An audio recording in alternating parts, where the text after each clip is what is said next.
Ecuador's gangster insurgency. That was how the narco journalist Ian Grillo referred to the conflict that kicked off at the start of January 2024. The conflict, which began with a coordinated series of attacks across the country, but entered the global consciousness when armed gang members invaded a TV station and took hostages live on air. If you even remotely follow South American news, you'll likely remember what happened next. The way the newly installed president, Daniel Noboa, declared Ecuador in a state of internal armed conflict, the rapid mass deployment of the military into the nation's prisons and slums, the subsequent crackdown that aimed to crush the gangster insurgency, and the drug trafficking groups that spawned it once and for all. At first, this massive show of state force seemed to do the trick. Homicides dropped, tens of thousands of suspected gang members were arrested, even drug kingpins like Los Chaneros' head, Fito, were captured and extradited to America to stand trial. But you'll have already noticed the words that open that paragraph. At first. Because as the second year of Ecuador's internal armed conflict draws towards its end, there are signs that things may be worse than ever. That this once peaceful Andean nation may be heading down the path not of El Salvador's brutal victory over its gangs, but of Mexico's endless drug war. Just before we continue, today's video is sponsored by PLAUD. I don't know if you're like me, but you finish a meeting, your brain is full, your notes are scattered, somebody's already asking you for follow-ups. You're like, follow-ups on what? What's happening? I don't remember half the meeting. Well, good news, because that is where, I'll take it out of my pocket, is where PLAUD comes in. PLAUD is basically a digital secretary. All you have to do is you press this button to start taking notes, and it's got two modes. There's the first one, you have the lever slid up, which allows you to record a call. So if you're on the phone, it'll record the call and take notes for you, which is fantastic, or slide it down, and that's just passive mode. So if you're in a meeting, you can just leave it on the desk, everyone can be heard by it, and it identifies the speakers and it puts it into these fantastic actionable notes. In fact, my biggest use case of this is not in the talking points, so I don't know if they're okay with this. My biggest use case is just like random thoughts that come to me. I'll just press the button. And I know you can do it on the phone. You can like go into voice memos and I even tried assigning the action button on my phone to like voice memos and then trying to get this to work like a year ago before we had PLAUD, and it was just a massive hassle. And it didn't have this technology to turn it into actually useful notes, so I'd have to go, even when I did manage to record something, I'd have to go back and listen to it and type it. It was insane. It's 2025. And then PLAUD came along and fixed everything. It's ridiculously easy to use. You just attach it to the back of your phone and you always have it with you. Plus, your data stays fully safe with end-to-end encryption, meeting global privacy standards. PLAUD Note is the best meeting secretary you'll ever. There's also Note Pro, which has advanced hardware. They couldn't actually send that to me in time, so I haven't tried it. Full transparency. They did send me the pin, which is one you clip on yourself, and that's awesome. I feel like it's like I'm a Star Trek nerd. It's a comm badge. You press it and you take a note. Anyway, hit the link in the description below, scan the QR code, and use my code for a great discount on some of PLAUD's selected products. Thank you to PLAUD AI for sponsoring, and now back to today's video. Were you to get on a plane tomorrow and fly to Ecuador's capital of Quito, chances are that you'll have nothing other than a rather lovely time. Bars are open, tourist attractions are functioning like normal, and all around some 2 million people are getting on with their lives, working, shopping, studying, partying. Stood in the historical center, you'd never know that you were in a country in a state of war. But look at the statistics, and the reality of Ecuador's situation in 2025 becomes all too clear. Down on the coasts, a wave of violence is unfolding beyond almost anything else seen in South or Central America, a gang-fueled descent into hell. Here are some figures.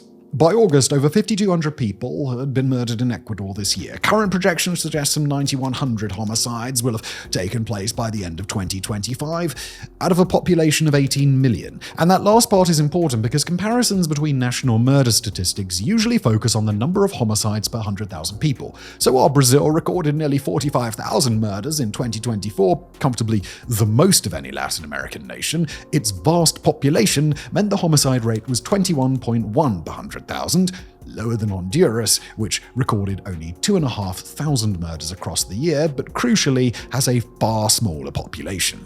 While this method can give false impressions, Turks and Caicos has the highest murder rate in the Americas in 2024, but is so small that this was achieved with just 48 total homicides. It's generally considered a better comparison point than total murders for assessing how safe a country is.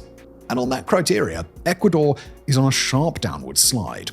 Should the projections be proven accurate, the country will end 2025 with a homicide rate of about 50 per 100,000. That's twice as high as Mexico's murder rate, higher even than South Africa's, so high that it nearly touches that of Venezuela in 2014, a point when the Bolivarian Republic was in a state of outright collapse. Now, this isn't the worst rate the Americas have recorded this century. El Salvador likely took that crown in 2015 when it hit an eye-watering 103 homicides per 100,000. But what makes Ecuador's case so shocking is how quickly things have changed. In 2018, the country had a homicide rate of 6, on par with the USA.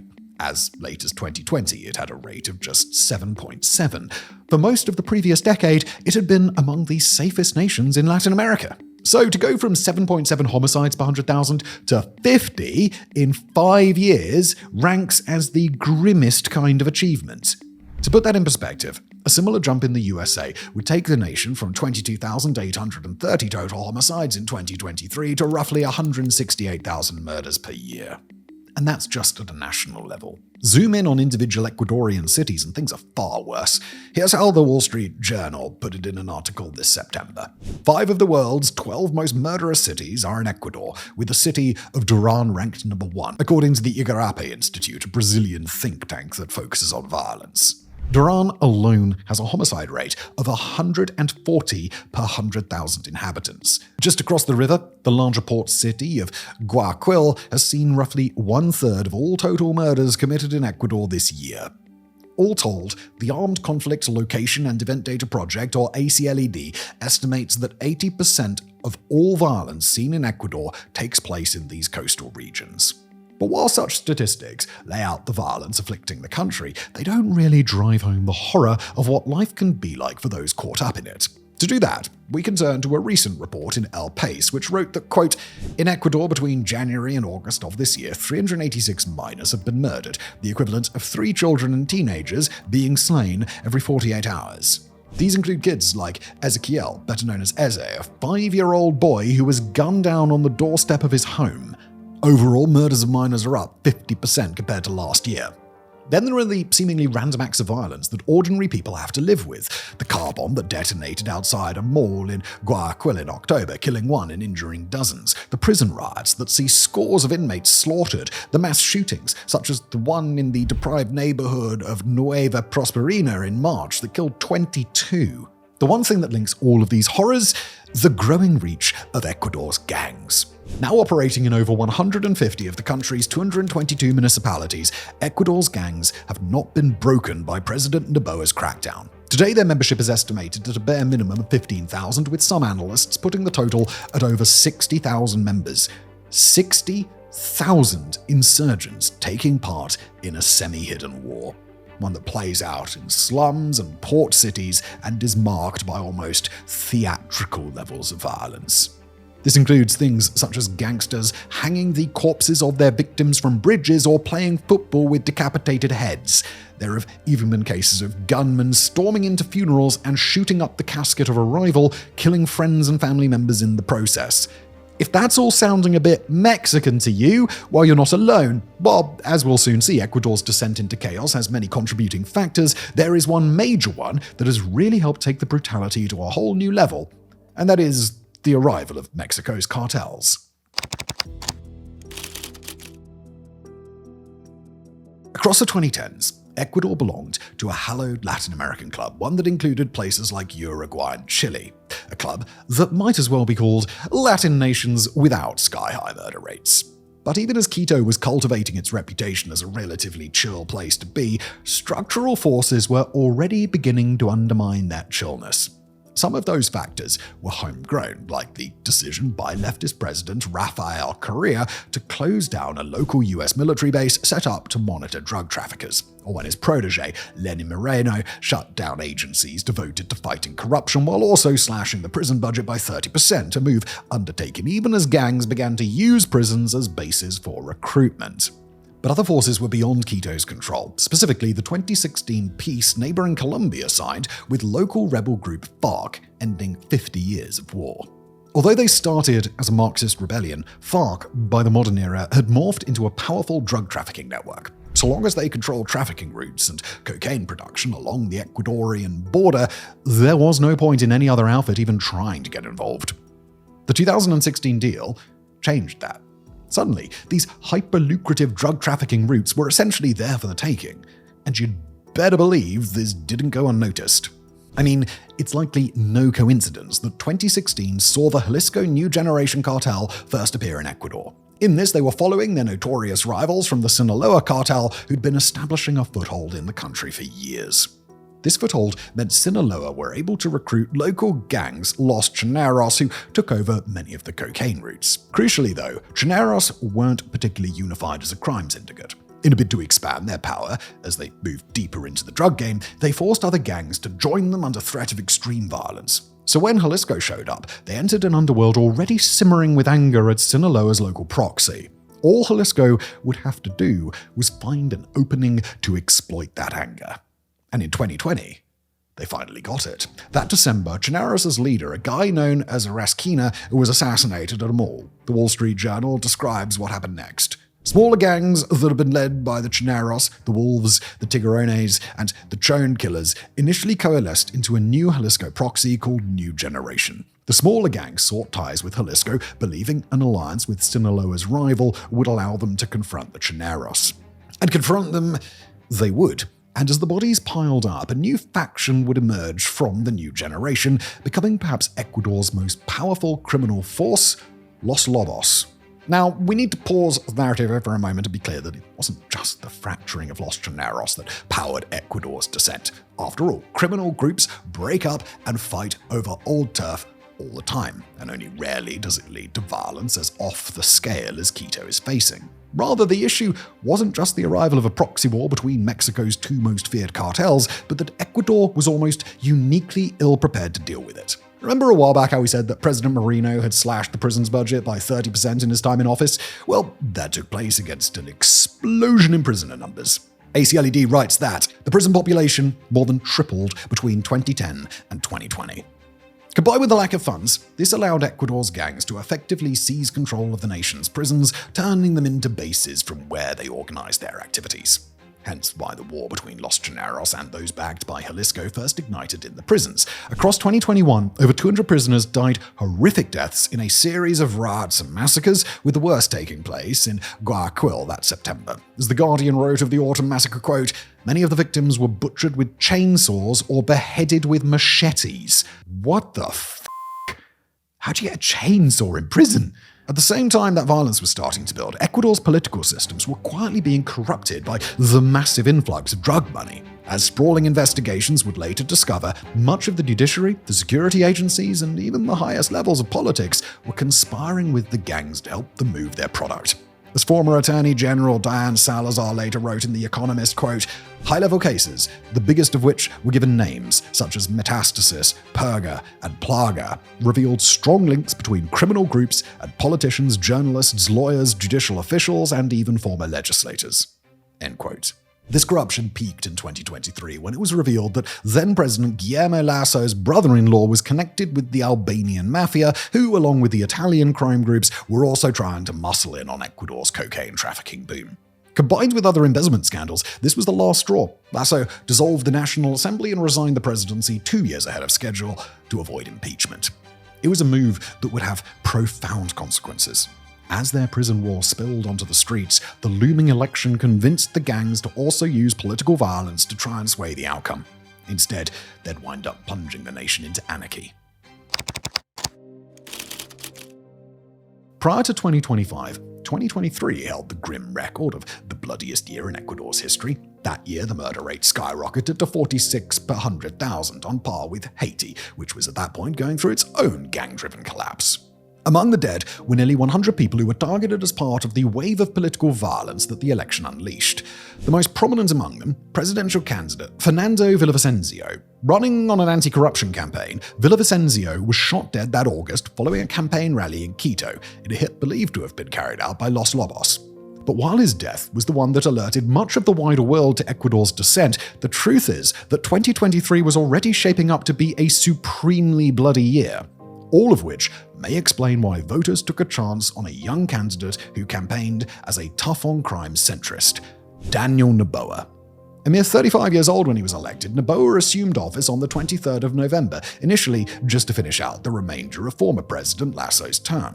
But within less than 7 weeks, he'd have transitioned to being the leader of a nation in a declared state of war. The direct spark was the back-to-back jail escapes of the leaders of Los Choneros and Los Lobos at the start of January. But what really turned it into something you might reasonably call a war was the gang's show of strength on January the 9th. Following Noboa's declaration of a 60-day state of emergency, what Iwan Grillo called the gangster insurgency began. In practice, this meant a day of sheer terror across the nation. Bombs went off, policemen were kidnapped, prisons overrun, and guards lynched. Gunmen attacked hospitals and tried to kidnap students from universities. But the part that shocked those outside Ecuador was the storming of the Guayaquil TV station Live on Air. And so our narrative returns to the bit that we outlined in the introduction, the way President Noboa responded by declaring the nation in a state of internal armed conflict and designating 22 gangs as terrorist organizations. The deployment of the military into prisons and onto the street, the mass arrest of tens of thousands suspected to be working with the gangs. Now, given that Ecuador in 2025 looks to be suffering a murder rate even higher than 2023, you already know that this crackdown didn't work. But at the time, it initially looked like Noboa's decisive action had saved the nation. Violence in the first months of the internal armed conflict plunged. By May, Noboa was the most popular leader in the whole of Latin America, briefly even surpassing El Salvador's Nayib Bukele, himself the figurehead of a successful gang crackdown. Sadly for the people of Ecuador, things didn't stay calm though. Yet even as violence ticked back up, the nation still ended 2024 in a better place than it had been the previous year. The murder rate had dropped a little to 38 per 100,000, while the gang's hold on prisons appeared to be broken. As Noboa finished his first year in office, you could call the results of his mano dura policies somewhat disappointing, but at least the nation seemed to be heading in the right direction. That all changed with the arrival of 2025. Barely had the new year dawned than violence had surged to what ACLED has called unprecedented levels. All of which leads us to a simple question with a not-so-simple answer. Why? Why is it that the second year of the Ecuadorian conflict appears on track to be far bloodier than the first? And perhaps more importantly, is there now any way for Quito to escape this downward spiral? Back in 2020, European police cracked an encrypted messaging service popular among gangsters known as EncroChat. The evidence gleaned from the message logs was enough to arrest thousands of criminals across the continent and put the heads of some of the biggest gangs behind bars. But then a strange thing happened. In some countries, such as Sweden, the removal of crime bosses actually increased violence. With once dominant gangs smashed, a power vacuum opened up, encouraging lots of smaller, diffuse outfits to rush in and try and fill it.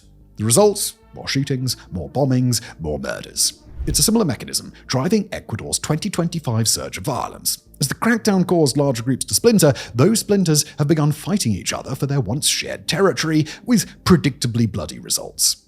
To see what we mean, look at what happened to Los Tiguerones. Led by a guy with the star name of Willie, the gang is thought to have been behind the TV station attack that helped spark the internal armed conflict. But after he was arrested in Spain in late 2024, Guayaquil-based Los Tiguerones splintered into rival factions. And, being violent gangsters, that meant the outbreak of a brutal gang war to determine who got the spoils. A similar thing happened to the Chone killers in Tehran. After leader Ben 10 was assassinated in Colombia in December, his former gang pulled itself apart, leaving 5 new splinter groups battling for control of the streets. Same deal with the extradition to America of former Los Choneros leader Fito. As the Global Initiative Against Transnational Organized Crime put it, this trend towards rising violence is driven by divisions within criminal groups resulting from the arrest, murder, or extradition of their leaders. The current wave shows a more dispersed and volatile pattern, with the emergence of new criminal groups lacking solid hierarchical structures, which is leading to more frequent and unpredictable acts of violence. End quote. Now, you could perhaps take the opinion of, well, why does this matter? If the rising murder count is mostly due to gang members slaughtering one another, couldn't that be seen in a really cynical way as kind of a good thing? Well, of course it's not that simple. Firstly, the kind of theatrical violence the gangs partake in, like leaving headless corpses on streets as a warning or shooting up funerals, is destabilizing to society as a whole. No one wants to live in a city where gangs are slaughtering one another, and their war affects the health of the entire Ecuadorian economy. According to the IMF, quote, a 1% increase in the local murder rate is associated with a decline in the level of economic activity by up to 0.5%. Secondly, the gangs being gangs don't just target the guilty. Innocent civilians are frequently caught up in their turf wars, either by becoming victims of violence or by getting shaken down for their money. Just think back to 5-year-old Isa killed on his parents' doorstep by a stray bullet. So, it's in the interests of the authorities to curb the violence, or at least it should be. Unfortunately, the military crackdown is already being haunted by scandals involving the army killing civilians. The most egregious of these came last December when the burned bodies of 4 boys were found not far from a military base on Christmas Eve. Aged between 11 and 15, it later turned out that they'd been swept up by an army patrol before likely being killed in custody.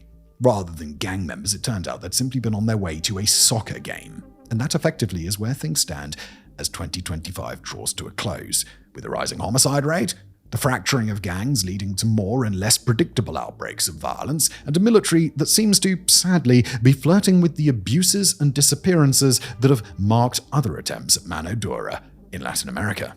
As to whether Quito can hope to contain this gangster insurgency in 2026, well, that depends on a couple of factors. The first is whether one gang emerges from these factional wars as the undisputed leader.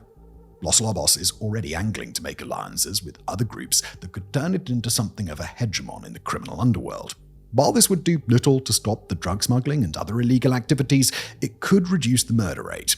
The NGO Global Initiative explains, this consolidation would reinforce Los Lobos' territorial and logistical control, strengthen drug trafficking routes, and extend the group's dominance into illegal mining and extortion, temporarily lowering levels of armed violence as a result of the group's dominance. End quote. Another factor is whether President Noboa can pivot from his original crackdown to a plan that's capable of addressing the root causes of gang dominance in Ecuador's coastal regions. While the military response was justifiable as long as it was working, rising violence shows it seems to have run its course. Not only are there more killings taking place on the streets, but 2025 saw a return of the prison massacres of yore. In September alone, 2 separate prison riots saw at least 30 people slaughtered in gruesome ways. As to what the alternative plan might look like, well, it's hard to say. I mean, were it easy, then Ecuador wouldn't be in this mess right now, would it? But the alternative to not trying, the impacts of just continuing down this path, would be 100 times worse. Back in 2006, President Felipe Calderón of Mexico launched what was supposed to be a major crackdown against drug cartels. Nearly 2 decades later, Mexico's drug war is still as strong as ever. In that time, around 100,000 people have been disappeared by the cartels and security forces, while whole parts of the country remain out of the authorities' grasp. At the same time, the cartels are only expanding their business interests into new markets, including the avocado trade. Now, that doesn't mean Ecuador is destined to go down the same path and become a South American Mexico, but it does offer a warning of what might happen if nothing changes, of the ways that a government can go all in on destroying gangs only to instead wind up locked in a decades-long conflict with them. It has now been almost 2 years since Ecuador declared itself in a state of internal armed conflict.